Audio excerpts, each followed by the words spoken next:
Hello అండి, నమస్తే. నేను మీ సంధ్య. వెల్కమ్ టు సంధ్యాస్ వంటల పుస్తకం. ఈరోజు మన వీడియోలో స్వీట్ తినాలనిపించినప్పుడు ఇంట్లో ఉండే వాటితోనే చాలా సింపుల్గా క్విక్గా ఈ స్వీట్ అనేది మనం చేసుకోవచ్చు. చాలా తక్కువ టైంలో, అలాగే ఎవరైనా కానీ వంట చేయడం రాని వాళ్ళైనా కానీ ఒక్కసారి ఇలా ట్రై చేయండి. స్వీట్ అనేది చాలా సింపుల్గా క్విక్గా చేసేసుకోవచ్చు. ఫస్ట్ టైం కనుక మన వీడియోస్ని చూస్తున్నట్లయితే తప్పకుండా మన ఛానల్ని సబ్స్క్రైబ్ చేసుకోండి. సో ముందుగా ఒక కళాయి పెట్టుకొని అందులోకి 3 టేబుల్ స్పూన్ల వరకు నెయ్యి అనేది వేసుకోవాలి. నెయ్యి అనేది కరిగిపోయి కొంచెం హీట్ అయిన తర్వాత ఇందులోకి 1 కప్ వరకు సూజీ బొంబాయి రవ్వ అని అంటారు, దీన్ని వేసేసుకోవాలి.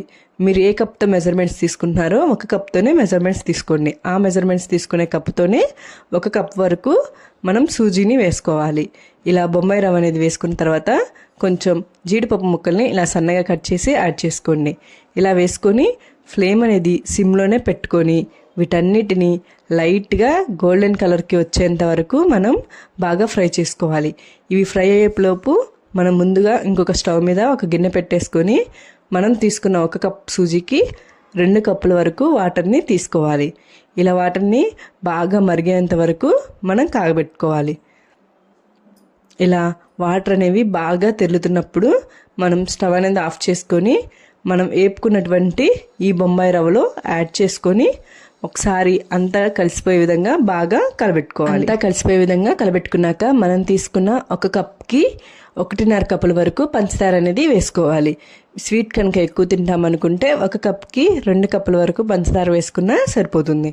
ఇలా పంచదార అంతా కరిగిపోయి బాగా ఉడికే విధంగా కలిపుకోవాలి. ఇలా కొంచెం బాగా ఉడికిపోయిన తర్వాత ఇందులోకి 1/3 కప్ వరకు పాల పౌడర్ని యాడ్ చేసుకోవాలి. ఇలా పాల పౌడర్ని యాడ్ చేసుకొని ఒకసారి అంతా కలిసే విధంగా బాగా కలిపుకొని ఒక 2 నిమిషాల వరకు దీన్ని ఉడకనివ్వాలి. అప్పుడు మనకి పంచదార పాల పౌడరు అన్నీ బాగా కలిసిపోయి మనకి రవ్వకి అన్నీ చక్కగా పట్టేస్తాయి. ఇలా కలిపుకుంటూ మనం రవ్వని ఒక 5 నుంచి 10 నిమిషాల వరకు కొంచెం ఉడకనివ్వాలి. ఇలా అంతా బాగా ఉడికిపోయిన తర్వాత స్టవ్ అనేది ఆఫ్ చేసుకొని పక్కన పెట్టేసుకొని ఒక గిన్నె తీసుకొని, ఏదైనా ఒక గిన్నె తీసుకొని దానికి నెయ్యి రాసుకొని సగం వరకు ఇందులో ఇలా పెట్టేసుకోవాలి.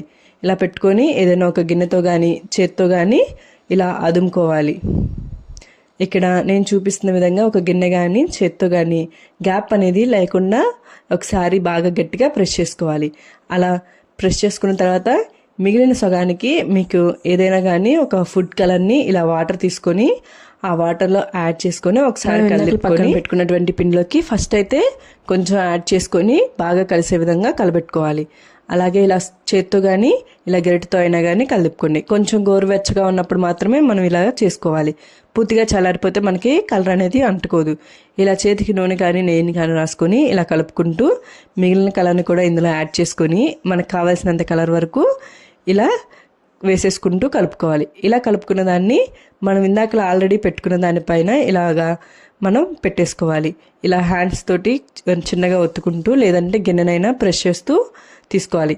ఇలా చేసుకున్న దానిపైన కొన్ని డ్రై ఫ్రూట్స్ వీటన్నిటిని వేసేసుకొని 1 గంట వరకు పక్కన పెట్టేసుకోవాలి. ఇలా 1 గంట తర్వాత మనం తీసుకుంటే ఇలా కట్ చేసుకోవడానికి వీలుగా బాగా వస్తుంది. సో టేస్ట్ కూడా అయితే చాలా బాగుంటుంది. మనమే ఇంట్లో ఎవరైనా గెస్ట్లు వచ్చినప్పుడు చాలా తొందరగా ఈజీగా సింపుల్గా చేసేసుకోవచ్చు. టేస్ట్ అనేది కూడా చాలా బాగుంటుంది. వాళ్ళు కూడా చాలా ఇష్టంగా తింటారు. మీరు కూడా ఈ రెసిపీని ట్రై చేసి ఎలా ఉందో నాకు కామెంట్ చేయండి. మీకు కనుక నచ్చినట్లయితే లైక్ అండ్ షేర్ చేయండి. మరిన్ని వీడియోస్ కోసం మన ఛానల్ని తప్పకుండా సబ్స్క్రైబ్ చేసుకోండి. Thank you for watching. మళ్ళీ ఇంకొక వీడియోతో మిమ్మల్ని కలుస్తాను.